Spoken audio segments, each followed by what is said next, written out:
Yo guys, I am Yellow, the Norwegian hardcore PC gamer, and today I figured that we should talk about the ranking system in CSGO a little bit, so that you guys can learn something very sneaky.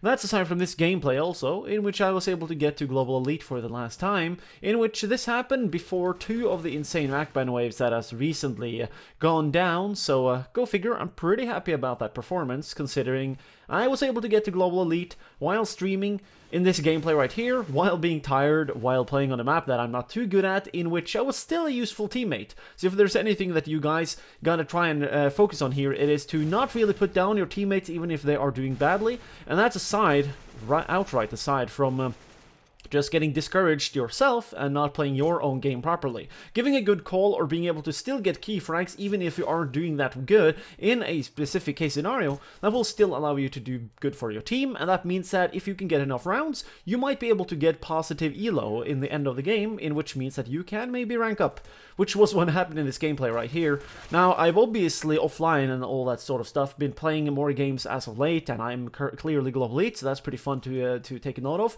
But what I also noticed when I was playing a lot was that there are people out there that makes no fucking sense. This was even more clear when I decided to jump on my Smurf account. Let's get this run down through, alright? And this, by the way, is probably the big reason for why Valve decided to push out the second insane VAC ban wave very quickly, in which already 4,500 people, or was it 800 people? It's a crazy high number, but essentially that many people got banned the other day, and it's a pretty insane wave. Actually, it's now above 5,200, so it's only climbing. Now, that's only if you look on the VACban.com site, which I'll link these in the description below for you guys that might wonder about the exact information here. There's a different site called steamdb.info, then you gotta go to /stats/bans. That site have not even been able to update properly, it seems like, because there are that many people that have been banned. The exact number, as with last time, we will never truly know. But fact is that now when the record of the most people getting banned in this game have been broken again, you know what? I think that the times that are coming for CSGO, they seem to be pretty awesome and pretty good. And even more so because of how Valve will outright earn money, more money, from banning people that then decide to cheat further on. Because, you know, they have to then reconnect their credit card and buy another copy for the full price. Thus meaning that, you know what? If Valve truly want to prevent cheaters from accessing this game, it could be a long-term smart decision to increase the price of the game, initially speaking.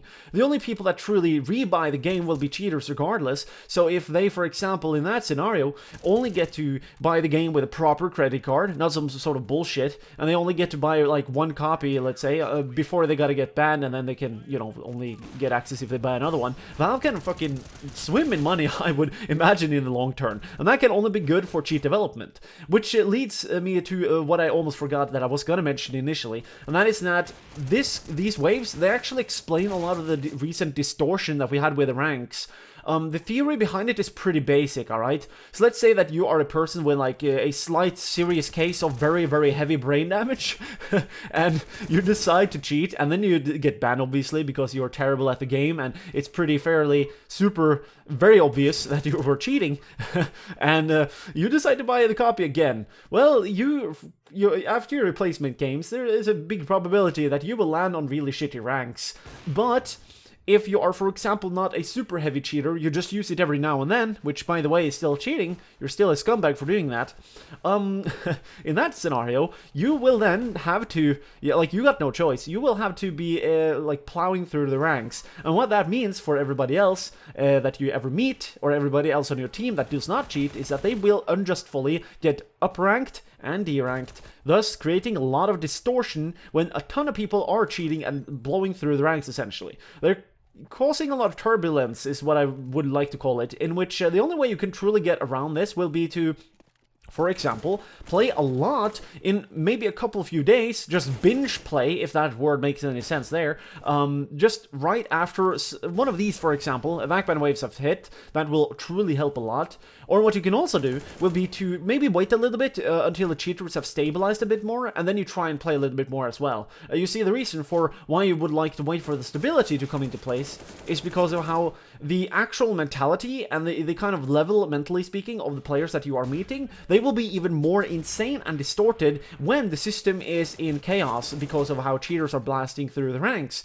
Now, that's not because of how the people cheating might be dumb, but when it comes down to each and every single aspect of the metagame itself, it won't really synchronize itself with its teammates anymore. So let's say, for example, that we can go back in time. We can go back to like early 2015. If you were going to then play at DMG level, you would get completely annihilated by, for example, a LEM player. But when you finally were able to rank up to a LEM rank, and you solo queue, and you get 4 other LEM players, the metagame was so fucking insane, in which you all had to be on the same page. If you were lagging behind, all the 4 other people would fucking just shame you, essentially. They would just say, fuck you, you're fucking slow, why are you fucking baiting us? Because of how the metagame was synchronized up towards, like, okay, we have a plan, let's execute it, we try and take roles, and we're trying to play the game, essentially. In which all of that gets thrown out the fucking window when people are cheating like this.